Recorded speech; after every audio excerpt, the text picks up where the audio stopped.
Vamos a orar un momentito en esta tarde a nuestro Dios para recibir la palabra, lo que el Señor tenga preparado para cada uno de nosotros, que podamos estar atentos y con una buena actitud para que la palabra que el Señor nos va a traer esta tarde a nuestras vidas, pues sea de bendición y podamos recibirla y, por supuesto, siempre ponerla en práctica, ¿no?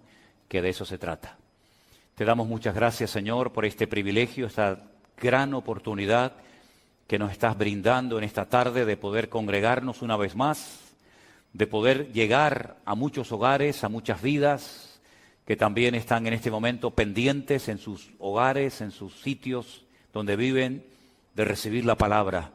Señor, háblanos en esta tarde y que podamos recibirla con gozo, con alegría y que estemos también dispuestos a llevarla a la práctica todos los días de nuestra vida.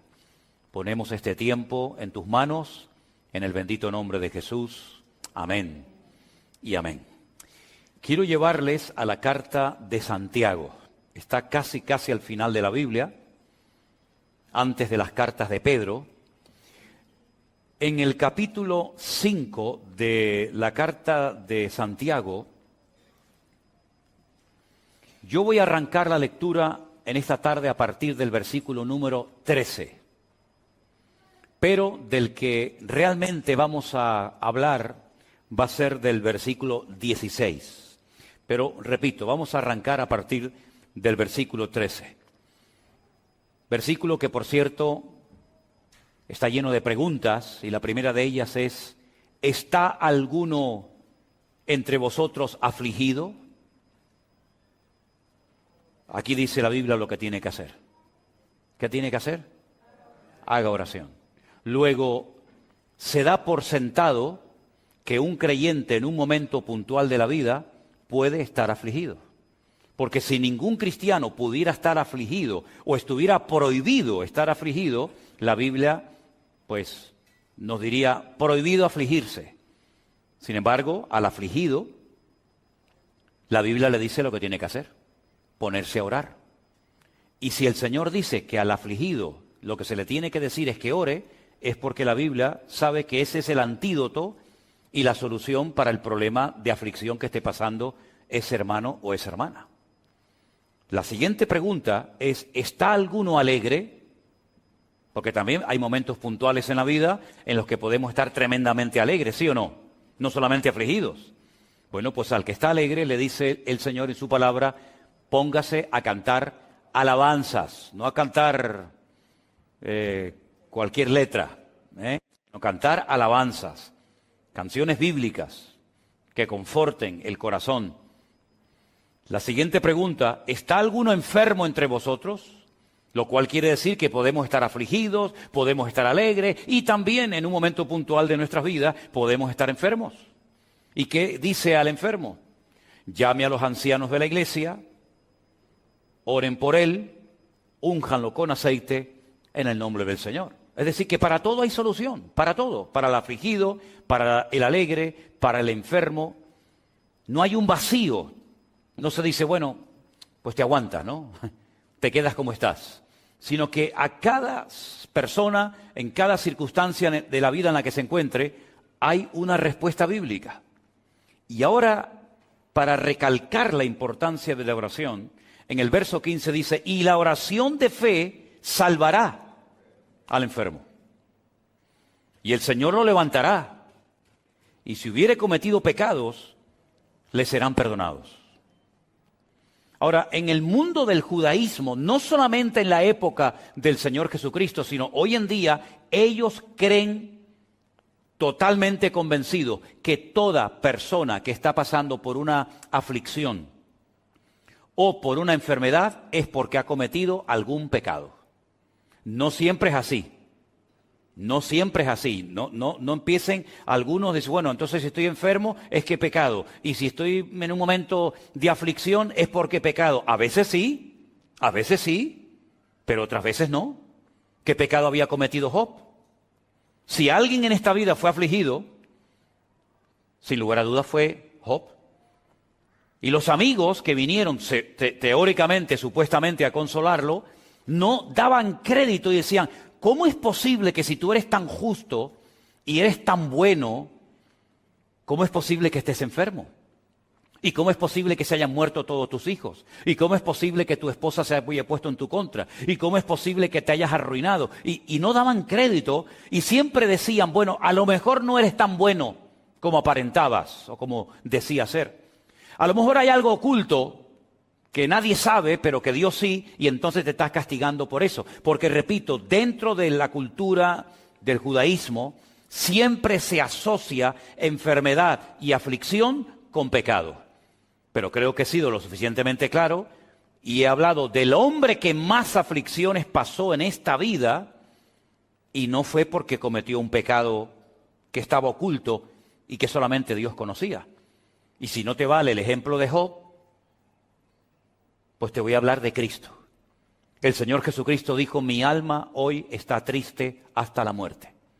Y pidió que 3 de sus discípulos la acompañaran al huerto de Getsemaní a orar con él. ¿Vas a caer en la tentación de creer que Jesús estaba esa noche triste porque había cometido un pecado? Cuando dice la Biblia que Él nunca pecó, jamás pecó el Señor, pero sin embargo pasó por aflicciones, como dice la carta a los Hebreos, y aunque era el Hijo de Dios, por lo que padeció, aprendió obediencia. Por lo tanto, no siempre cualquier aflicción que un creyente pueda estar pasando o una enfermedad es sinónimo de que está en pecado, en desorden, y entonces esa es la consecuencia directa de su pecado o de su desorden. No siempre. Pero claro, Santiago es un judío. Santiago, quieras que no, le pesa, digamos, la cultura, le pesa el sentir de la gente.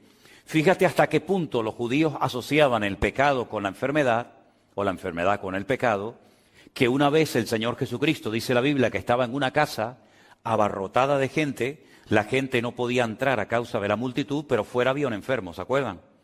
Dice la Biblia que 4 de sus amigos suben al techo, lo abren y bajan, ¿no? Descienden al paralítico. ¿Y qué es lo primero que le dijo el Señor? Pues lo que esperaba la gente. Si este está paralítico es porque ha tenido que cometer un pecado terrible.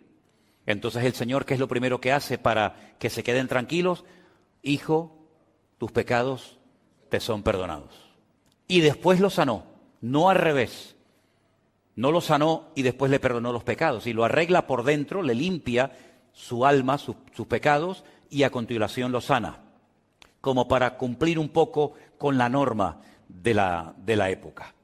Ahora Santiago, que está hablando de la enfermedad, de la aflicción y de ciertos y determinados problemas o circunstancias que podemos pasar por la vida, él está hablando pues con la cultura a la cual pertenece. Él dice que si alguno está enfermo y se ora por él, el Señor lo sana y le perdonará sus pecados. ¿Te das cuenta cómo asocia otra vez, sin querer o queriendo, los pecados con la enfermedad? Pero va más allá. En el versículo 16 dice, confesaos vuestras ofensas unos a otros, orad unos por otros, para que seáis sanados. Fíjate cómo él asocia la sanidad, el milagro, con confesar las ofensas y con orar unos con otros. Bueno, tengo también que decir que hay gente que está mal, porque no solamente están mal consigo mismos, sino que a lo mejor su relación con alguna persona de su entorno, pues no está muy bien que digamos. Y eso te afecta espiritualmente y a la larga también te afecta físicamente. El libro de Proverbios nos habla mucho acerca de la envidia, de los celos, de la falta de perdón, del tener resentimiento, amargura en el corazón, que al final te termina pasando factura en los huesos, en los riñones, en el corazón y en otros miembros del cuerpo. Así que hay que ir muy delicadamente con este tema, porque hay creyentes o hay iglesias que enseñan que cada vez que te pasa algo malo, cada vez que te enfermas, cada vez que tienes alguna aflicción, es un castigo porque has pecado y has desobedecido al Señor. Bueno, repito, a veces puede ser que sea así, pero no siempre es así. La regla no siempre funciona así, sino que a veces hay cosas que no entendemos, pero que Dios permite una prueba en nuestra vida Bueno, pues para enseñarnos algo, para que oremos más, para que nos acerquemos al Señor y para que descubramos la fidelidad de Dios, la cual hemos cantado en esta tarde, en todas las circunstancias de la vida en la que nos encontremos. Ahora, Santiago dice que no la oración en sí misma, sino la oración eficaz del justo es la que puede mucho. Alguien dijo en cierta ocasión que el último elemento en la oración tengo que ser yo. Si nosotros vemos el Padre Nuestro, antes de que en el Padre Nuestro se pidan algunas cosas, ustedes saben que hay varias cosas que se piden, ¿no? En el Padre Nuestro, el pan nuestro de cada día danoslo hoy, perdona nuestras deudas como nosotros perdonamos a nuestros deudores, no nos metas en tentación, líbranos del mal. Antes de llegar a las peticiones, al principio se exalta y se glorifica el nombre de Dios. Santificado sea tu nombre. Venga a nosotros tu reino. Ahí no se está pidiendo nada a título personal, sino que lo que pretende el que ora, que puede utilizar esa oración como una base o como un modelo, es glorificar a Dios, levantar en alto su nombre, que en la oración el centro sea el Señor y no yo, y después, paulatinamente, progresivamente, el que está orando, utilizando esta oración modelo, comienza a pedir cosas a título personal. Pero en la oración yo tengo que ser el último en la lista y el primero que tiene que aparecer en nuestras oraciones siempre es el Señor. Porque si nosotros recurrimos única y exclusivamente a la oración cuando tenemos problemas, ya estamos empezando a orar mal. Esa no es la oración eficaz. Si la oración eficaz del justo puede mucho, a mí me interesa saber en qué consiste una oración eficaz. Porque si la Biblia dijera que la oración puede mucho, eso significa de que no tiene ninguna condición, ningún requisito, la oración en sí misma. Pero es que no dice eso la palabra. La palabra dice que es la oración eficaz la que puede mucho. Si ustedes se dan cuenta, esa última frase, la oración eficaz del justo puede mucho, es la última parte de un versículo que empieza diciéndonos lo que hay que hacer para que mi oración sea eficaz. Porque muchas veces decimos, la oración eficaz es la que se hace en el nombre de Cristo. ¿Es verdad? Es verdad, no hay nada que añadir, no hay nada que objetar. La oración eficaz es la que oramos conforme a la voluntad de Dios, es verdad, pero pocas veces se hace referencia a lo que se dice antes de esa frase para que nuestra oración sea realmente una oración eficaz. Lo primero que dice Santiago en el verso 16 es: confesaos, no los pecados se les confiesan a Dios, pero confesaos vuestras ofensas unos a otros. Bueno, hay un capítulo en la carta de Santiago, que es concretamente el capítulo 3, donde él habla acerca del poder de la lengua. ¿Se acuerdan, no? Y él relaciona el hablar mal con atraer ciertas y determinadas enfermedades o cosas negativas en nuestra vida. De hecho, bendecir significa hablar bien. Maldecir significa hablar mal. Entonces fíjense cómo en la mentalidad del judío siempre la enfermedad es sinónimo de que algo malo esa persona ha dicho. ¿De dónde arranca esa costumbre o esa tradición de que el que habla mal, el que se comporta mal, puede llegar a traer una enfermedad? ¿Saben de dónde arranca esto? No de los tiempos de Adán y Eva, no. Esto arranca de un momento en el desierto en el que dos hermanos carnales se juntan y comienzan a hablar mal de otro hermano carnal que tenían. ¿Se acuerdan? ¿Saben de quién estoy hablando, no? Eran tres hermanos: Aarón, Miriam y Moisés, que era el más pequeñito. Ellos sabían que el Señor estaba con Moisés y que lo había llamado y que lo había escogido y que era el instrumento que el Señor estaba utilizando para llevarlos de la esclavitud a través del desierto, y el objetivo final era la tierra prometida. Pero en el desierto, estos dos hermanos comienzan a hablar mal de su hermano. Y dice la Biblia que Miriam quedó leprosa. Y todo el pueblo se detuvo en el desierto. No podían avanzar porque no iban a dejar abandonada en el desierto a Miriam. Se podía morir de sed, se podía morir de calor. Y no es cuestión de abandonar a una persona porque se ha comportado malamente. Entonces, la Biblia dice que Moisés iba a orar por su hermana, pero tenía que ser expulsada, excluida de la comunión del pueblo durante una semana. Y durante esa semana, el pueblo, dice la Biblia, que no avanzó en dirección a la tierra prometida. Primera lección que vemos aquí, el hablar mal en esa ocasión contrajo la lepra.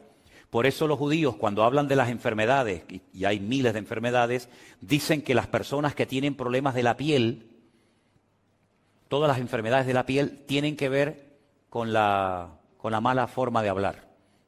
La crítica, el chisme. Ahora todo el mundo se está mirando la piel, ¿no? A ver si tiene algún granito, algún lunar, y dice, uy, es que ayer dije no sé qué cosa, y este lunar cada vez está más grande. Bueno, repito, no siempre las cosas son así. Hay excepciones, ¿verdad? Pero todo arranca de ahí. La Biblia nos enseña que el pueblo estuvo esperando a que el Señor sanara y restaurara la vida de Miriam. Algunos me han preguntado, pero es que los que hablaron mal fueron dos, Aarón y Miriam. ¿Por qué solamente quedó leprosa Miriam y no Aarón? Y tengo que confesarles que no tengo respuesta. No lo sé. Yo creo que lo justo hubiera sido que los dos se quedaran leprosos.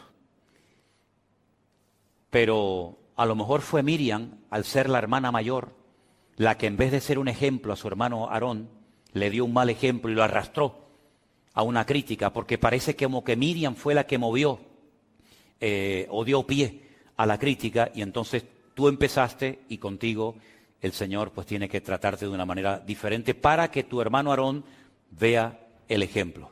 Ahora es curioso notar, en hebreo hay una expresión que se dice midá keneged midá, que significa literalmente medida por medida.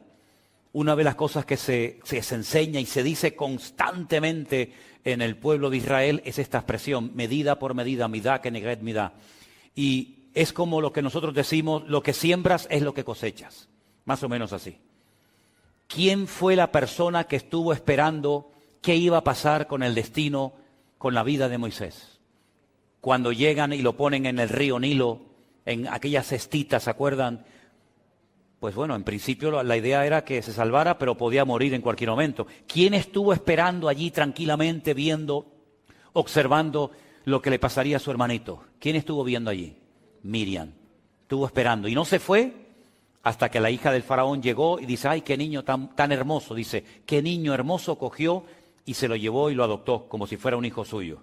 Bueno, pues así como ella estuvo esperando por su hermano Moisés, ahora es Moisés el que está esperando por su hermana Miriam, que lo ha criticado, pero que él va a orar por ella, el Señor la va a sanar, va a ser restaurada, unida otra vez al pueblo, y el pueblo va a seguir avanzando hacia su destino final, que era la tierra prometida. Qué hermoso, ¿verdad, hermanos?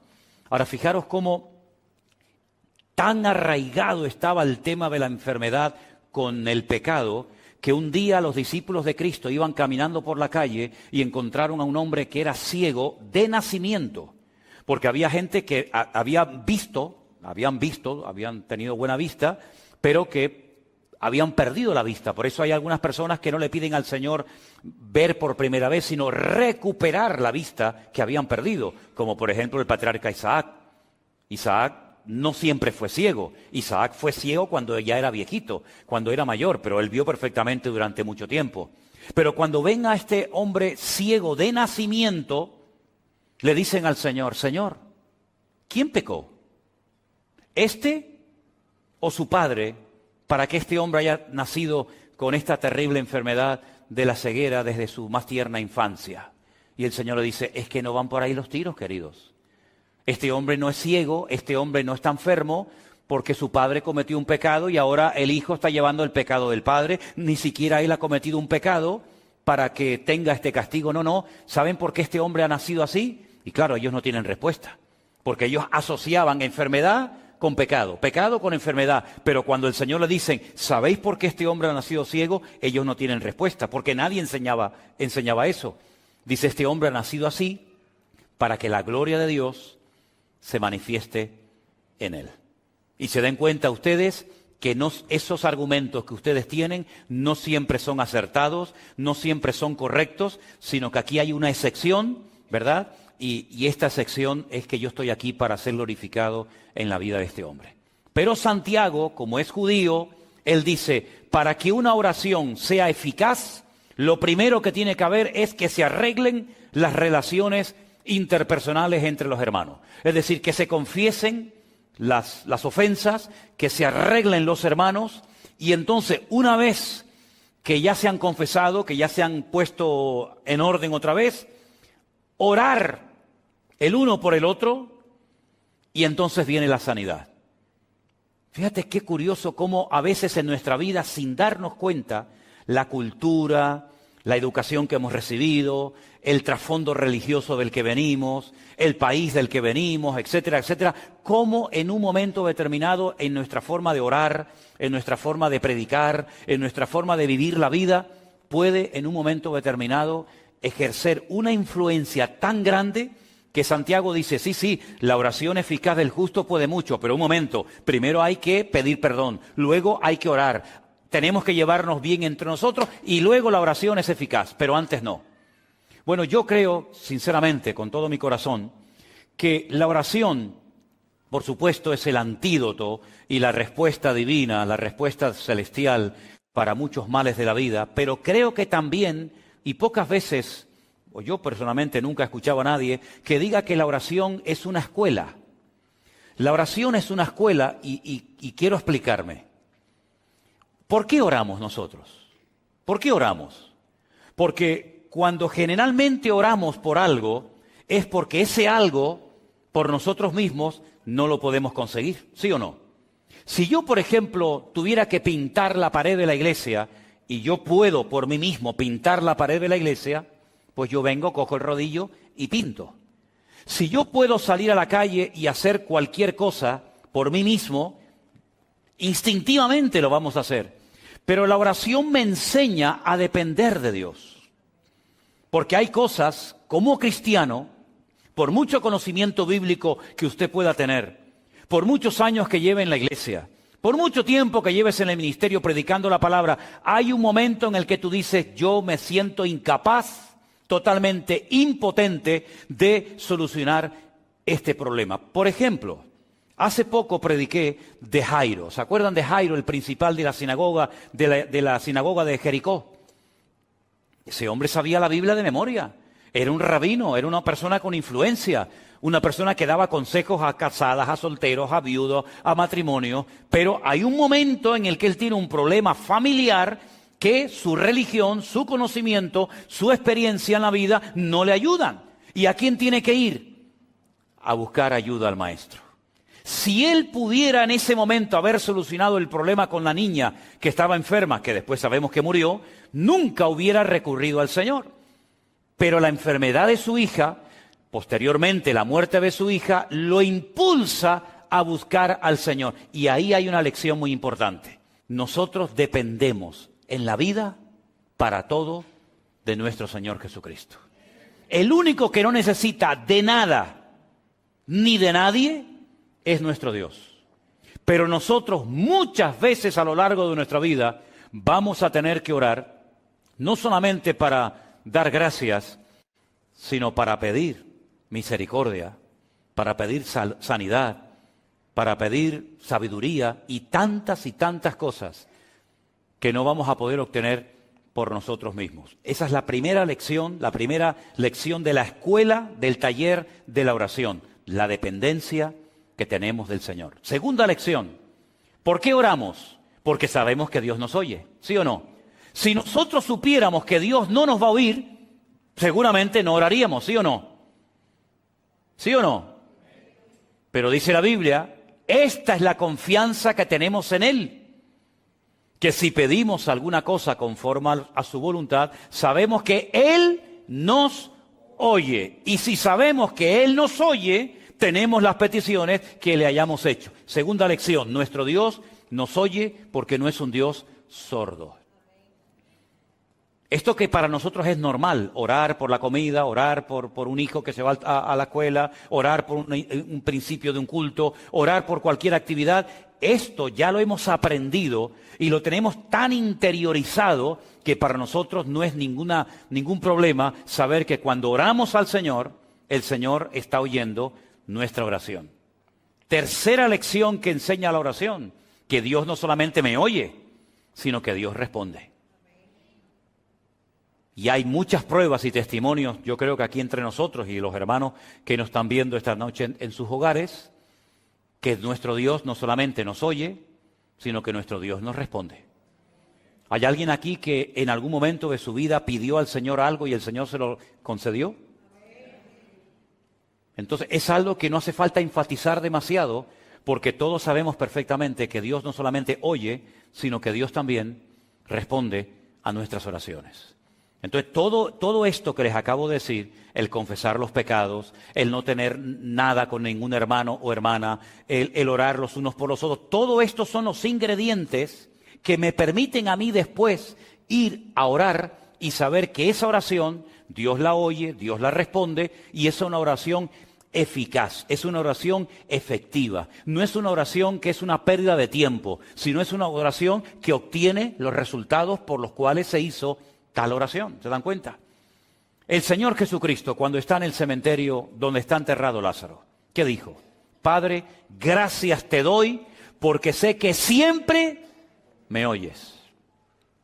Nunca dudemos de que nuestra oración, cuando se la elevamos a nuestro Dios, Dios siempre nos va a oír y si es su voluntad y el tiempo adecuado, el Señor responderá a nuestra oración. Pero creo que también a veces es bueno que nos examinemos a nosotros mismos. Además es bíblico, ¿sí o no?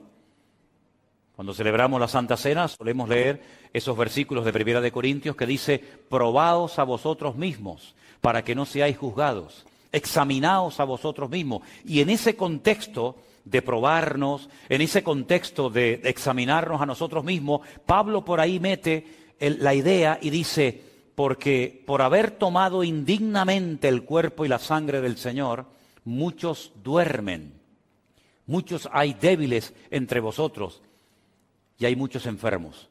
¿Te das cuenta cómo una vez más Pablo demuestra bíblicamente que hay, no siempre, pero hay momentos y circunstancias en la vida en la que algo que nos puede estar pasando es consecuencia de algo que estamos haciendo o diciendo mal?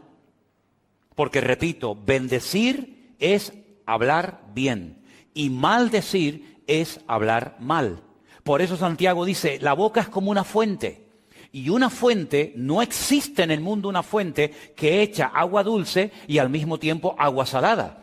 O echa agua dulce o echa agua salada, pero las dos cosas no puede ser.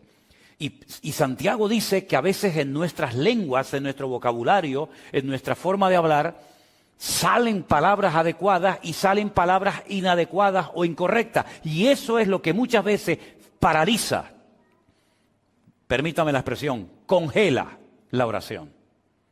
¿Por qué? Porque no se están dando los ingredientes adecuados para que esa oración sea respondida por nuestro Dios. También es verdad, y hay que decirlo, lo podemos ver perfectamente en la carta, en el libro de Daniel, que hay momentos en la que la oración entramos en un nivel de guerra, de batalla espiritual. Daniel oraba y ayunaba durante 21 días, no recibía ningún tipo de respuesta, hasta que un ángel le viene y le dice, es que he estado peleando contra el príncipe de Persia. Tu oración fue oída desde el primer día que te dispusiste a orar, tu oración subió a la presencia de Dios. Pero una cosa es que suba la oración y otra cosa es que baje la respuesta, son dos cosas diferentes. Y aquí de lo que se trata no solamente que Dios me oiga y que suba a su presencia a mi oración, sino que yo obtenga la respuesta a la oración. Pero hubieron interferencias, hubieron guerras espirituales por el camino y al final, pues con la constancia y con la perseverancia se ha obtenido la respuesta y el favor de Dios. Así que, queridos hermanos, yo creo que es muy bueno que de vez en cuando nosotros, antes de orar, nos hagamos la siguiente pregunta. ¿Cómo está mi relación con mi Señor? ¿Cómo está mi relación con Él? ¿Hay interferencias? ¿Hay cosas que están bloqueando la oración?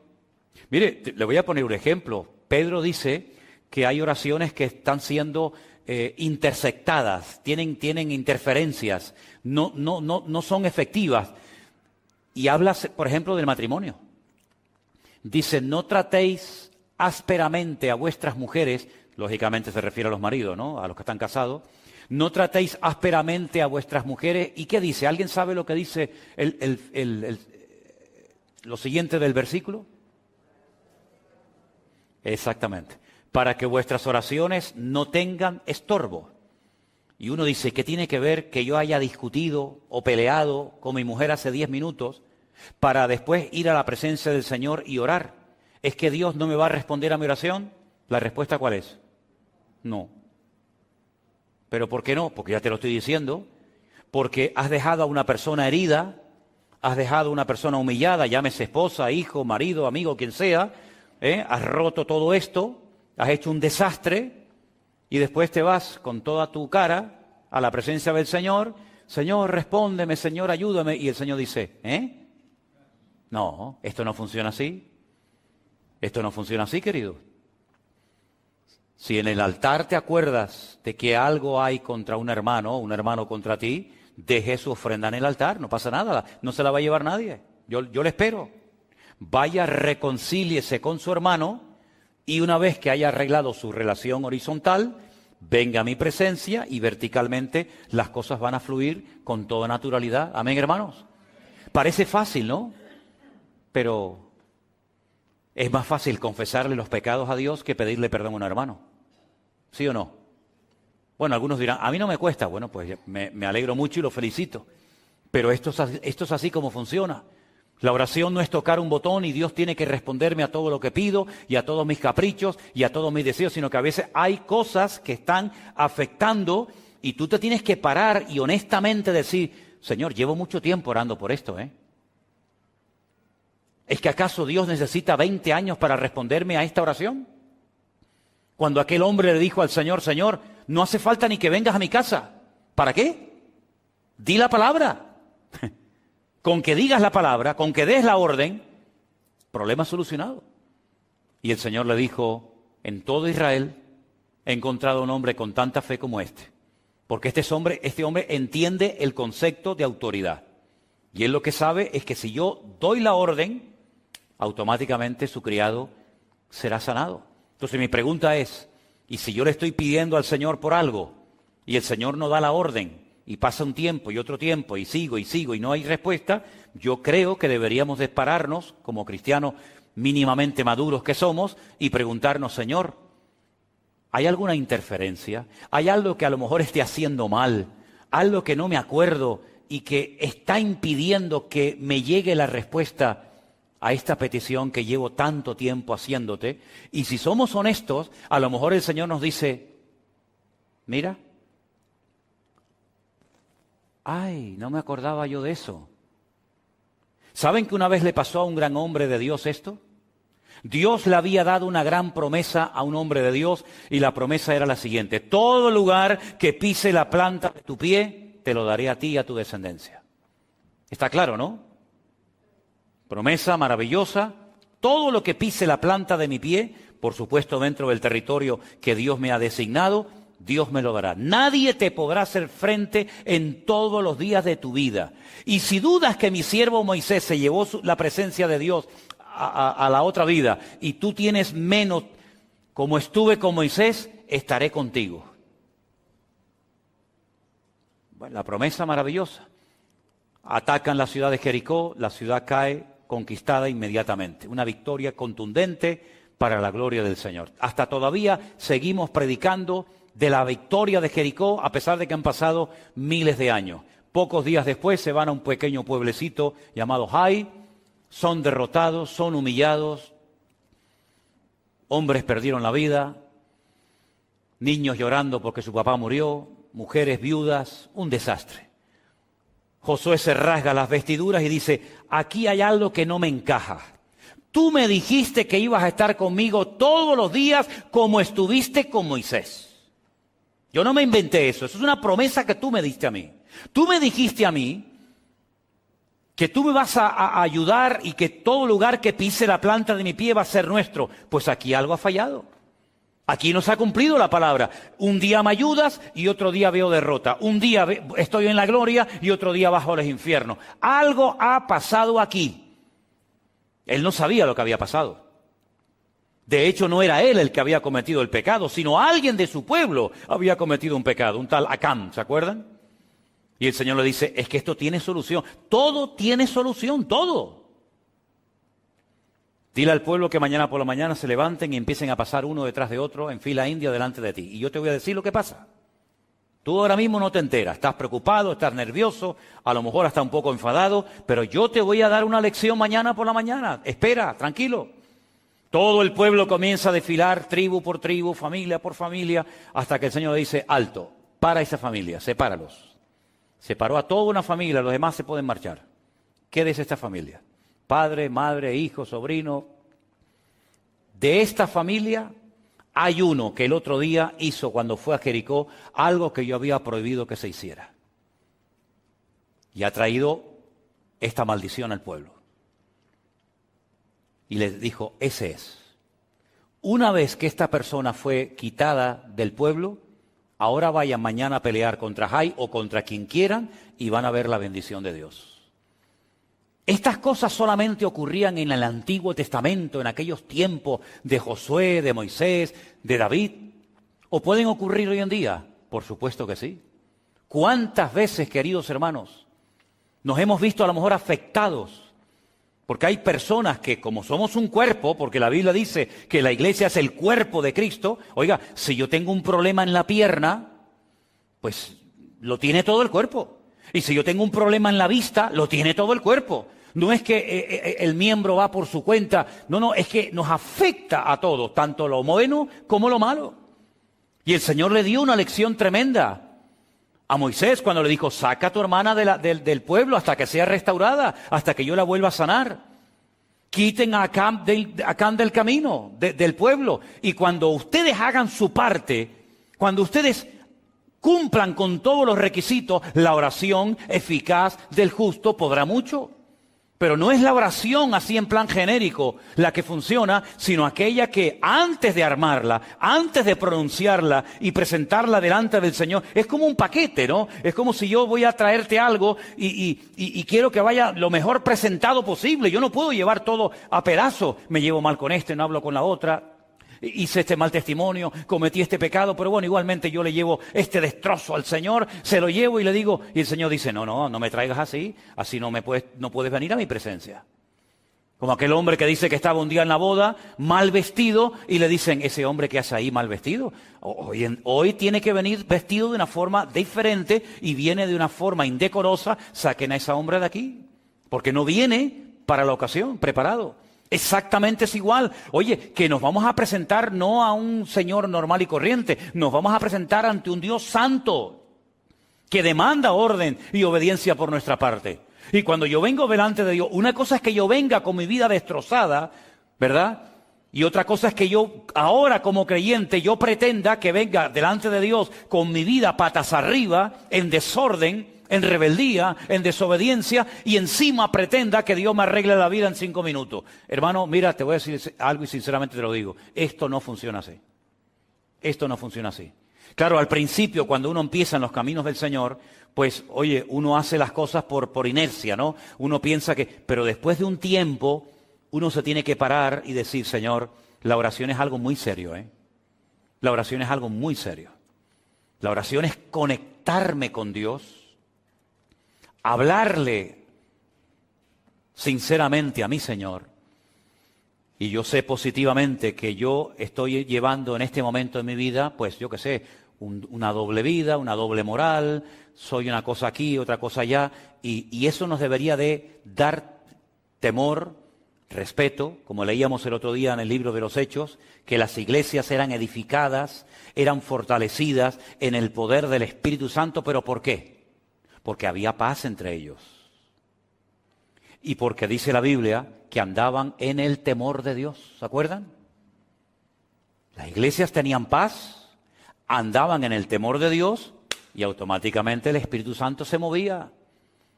Y el Espíritu Santo hacía maravillas entre ellos, pero ellos estaban haciendo su parte.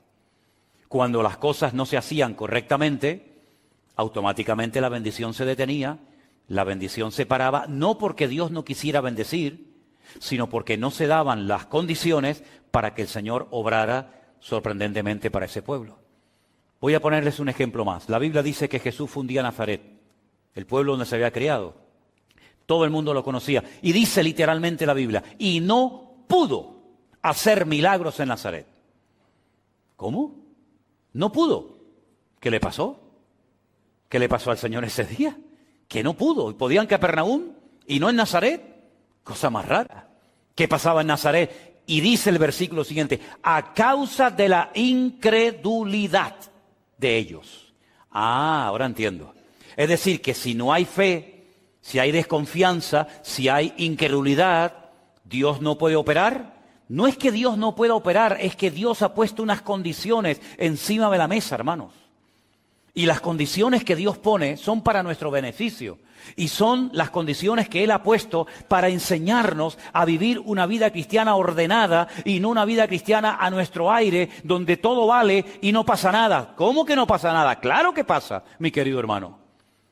Para que vuestras oraciones no tengan estorbo. La oración es algo increíblemente poderoso.